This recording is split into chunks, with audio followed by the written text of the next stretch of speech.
10 sifat kaunuhu mutakaliman. Wajib akli Hak Allahna sifat mutakalimana. Bukti Allah ngadawuhna ieu sifat manawiyahna. Sifat bangsa rekenana lain sifat mumisahna, tapi sifat muatana karena sifat kalam Allahna. Ari lalawanan sifatna sifat mutakalimana. Kaunuhu abkamana bukti Allah nu pireuna. Ari dalil cek naklina sami jeung sifat kalamna. Taya pisan nu bedana oge penjelasanana. 20 sifat wajib di Allah teh nu terakhir. Sifat wajib di Allah teh kaunuhu mutakaliman. Hartosna bukti Allah anu maha ngadangu. Ya kaunuhu mutakaliman masih kene kalebat sifat makna wiyah. Sifat makna wiyah nomor 7 nyaeta kaunuhu mutakaliman teh sifat makna wiyah tina maani sifat kalam hartosna ngadawuh.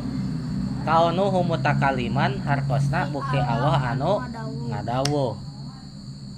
Ieu sifat kaunuhu mutakaliman anu hartosna bukti Allah anu ngadawuh eta teh mangrupakeun sifat ma'nawiyah atawa sifat rekenan anu henteu misah tina sifat ma'ani sifat kalam.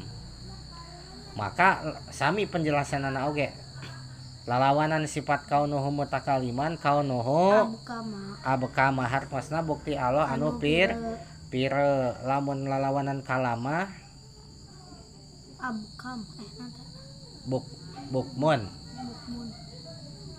bukmun pire hukumna mustahil. Allah bukmun pire mustahil. Kaunuhu abkama bukti Allah anu pire eta mustahil mal mungkin. Hese atuh Allah nuduhkeun mal bisa nuduhkeun Allah lamun Allah henteu ngagaduhan sifat kalam mal bisa dilalah. Dalilna sifat kaunuh mutakaliman sami jeung dalil sifat kalam. Kumaha dalil sifat kalam teh dalil naklina we dalil aklina mah teu dicantumkeun. Wa kallamallahu Musa taklima. Ade eta mah wa samiul basir mah sama basor. Upami sifat kalamah dalil naklina teh wa kallamallahu Musa taklima. Hartosna jeung geus ngadawuh Allah ka Nabi Musa kalawan ngadawuh anu saenyana.